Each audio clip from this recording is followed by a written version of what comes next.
नमस्कार. मितालीज किचनमध्ये आपल्या सगळ्यांचं खूप मनापासून स्वागत. होळी पौर्णिमा अगदी जवळ आलेली आहे. होळीच्या तुम्हाला सगळ्यांना खूप खूप शुभेच्छा. होळीला पुरणपोळीचा नैवेद्य असतो.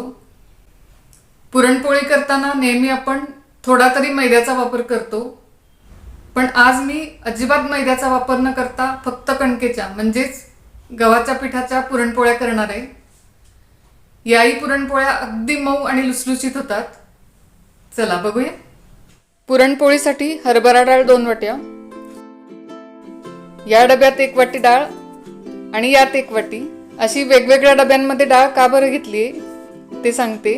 डाळ मी कुकरमध्ये शिजवणार आहे. एका डब्यात 2 वाट्या डाळ जास्त होईल, दाटेल, म्हणून वेगवेगळ्या डब्यात घेतली. डाळ स्वच्छ धुवून घेऊया. डाळ स्वच्छ धुवून घेतलेली आहे. यामध्ये पाणी घालूया. ही 1 तासभर भिजत ठेवायची आहे. पुरणपोळीसाठी डाळ 1 तासापेक्षा जास्त वेळ भिजवायची नाही. डाळ भिजतीये तोपर्यंत कणिक भिजवूया. त्यासाठी 3 वाट्या कणिक म्हणजेच गव्हाचं पीठ, यामध्ये थोडंसं मीठ, 1.5 टेबलस्पून तेल,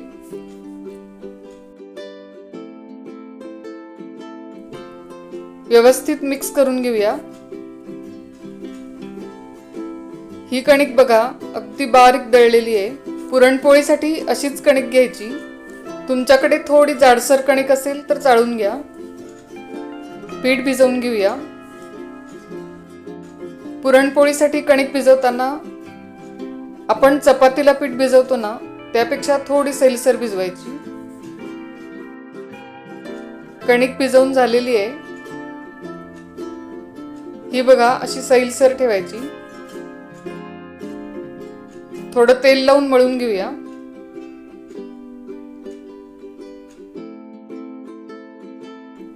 त्यानंतर वरतून परत थोडंसं तेल लावून ठेवायचं. ही 2 तास भिजत ठेवायची आहे. पुरणपोळीसाठी कणिक अर्धाच तास भिजवली लगेच पोळ्या केल्या असं करू नका. ही कणिक 2 तास तरी भिजली पाहिजे. 2 तासापेक्षा जास्त वेळ झाला तरी चालेल, पण कमी वेळ भिजवू नका. जेवढी जास्त वेळ कणिक भिजेल ना, तितक्या पोळ्या छान होतात. डाळ 1 तास भिजलेली आहे.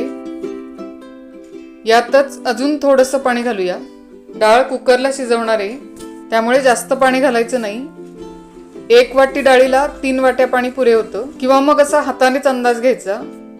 हे बघा 1 पेर बुडेल इतकंच पाणी घालायचं. ही तुम्ही कुकरला न लावता पातेल्यात शिजवली तरी चालेल.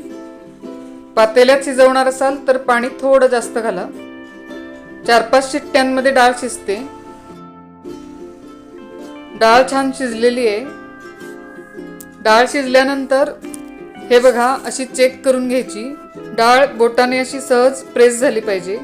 आणि असं जर झालं नसेल म्हणजे डाळ शिजली आहे पण टचटचीत लागते असं वाटलं तर डाळ पुन्हा शिजवून घ्या.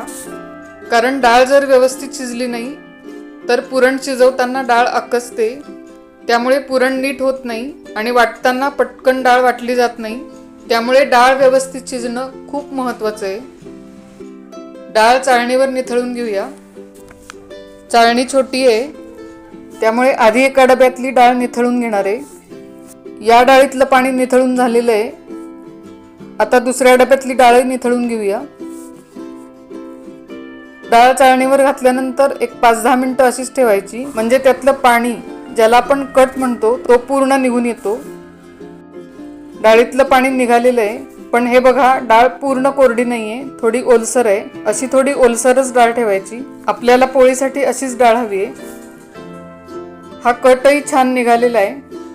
हा दुसऱ्या पातेल्यात काढून पुरण मी याच पातेल्यात शिजवणार आहे. डाळ पातेल्यात काढून घेतली.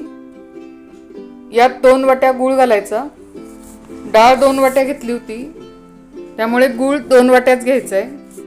पुरणपोळीसाठी नेहमी जेवढी डाळ असेल तेवढाच गूळ घ्यायचा, म्हणजे पोळी छान होते. हे खालीच असं मिक्स करून घ्यायचं. व्यवस्थित मिक्स झालेलं आहे. आता हे असंच गॅसवर ठेवायचं. गॅस सुरुवातीला 1-2 मिनिटं थोडा मोठा ठेवला तरी चालेल, पण नंतर मात्र लो फ्लेमवरच पुरण शिजवायचे. असं ढवळत राहायचं, नाहीतर खाली पुरण करपू शकतं.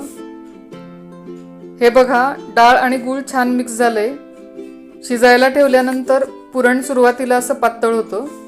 पुरण शिजतंय तोपर्यंत चॅनलला तुम्ही अजून सबस्क्राईब केलेलं नसेल तर सबस्क्राईब करा, म्हणजे माझे व्हिडिओ तुमच्यापर्यंत येतील.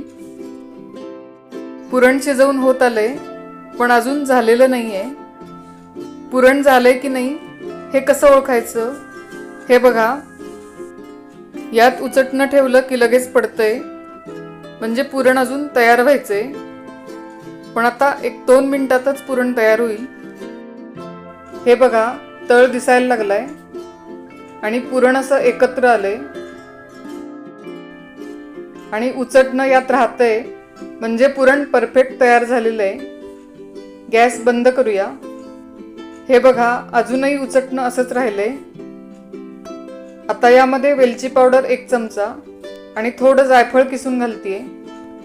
हे पुरण शिजल्यानंतरच घालायचं, म्हणजे वास छान राहतो. पुरणात वेलची पावडर आणि जायफळ असं दोन्ही घालायचं, म्हणजे पोळीला खूप छान चव येते. आता गरम असतानाच पुरण वाटून घेऊया.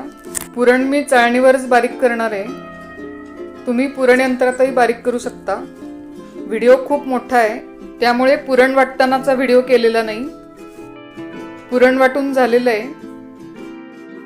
हे बघा, अगदी सॉफ्ट पुरण झालेलं आहे.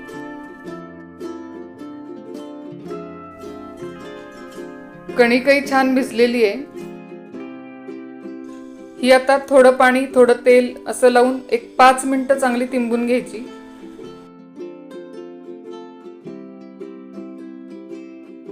हे बघा, हा भाग प्रेस करून अशी तिंबून घ्यायची.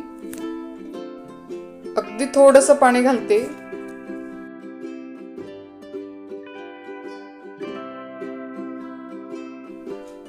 थोडंसं तेल लावून मळूया.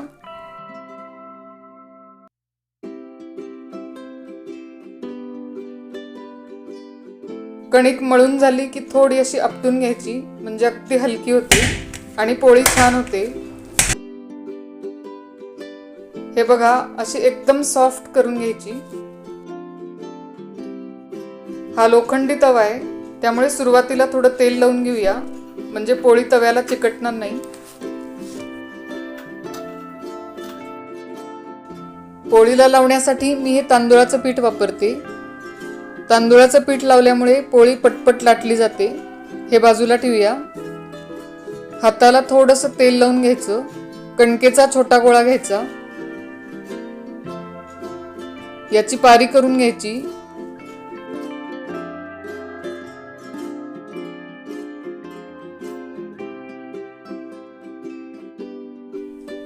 मधला भाग थोडासा जाड ठेवायचा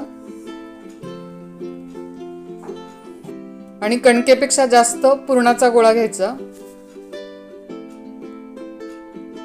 असं प्रेस करत करत पुरण भरून घ्यायचं.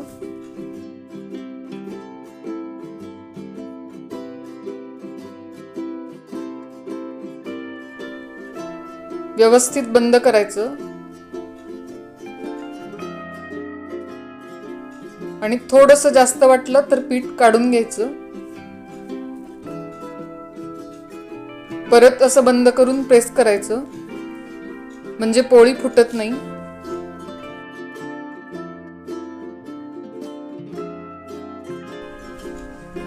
पीठ लावून घ्यायचं. पोळी करूया.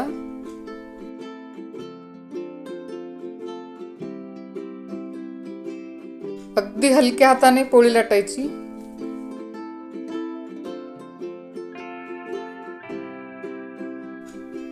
पोळी लाटून झालेली आहे. हे बघा, अगदी कडेपर्यंत पुरण व्यवस्थित पसरलेलं आहे. पोळी तव्यावर टाकताना गॅस बारीक ठेवायचा आणि नंतर मीडियम गॅस ठेवून पोळी भाजून घ्यायची.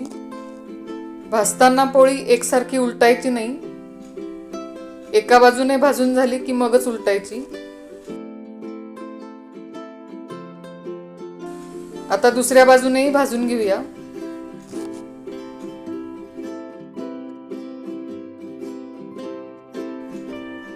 पोळी मस्त फुगलेली आहे.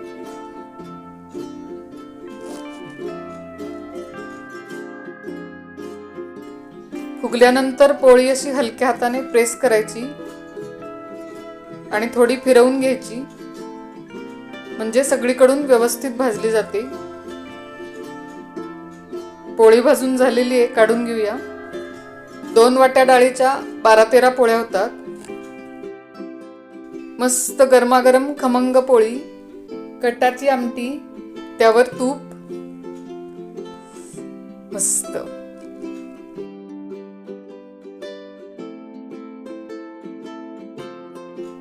हे बघा, एकदम मऊ लुसलुशीत पोळी झालेली आहे।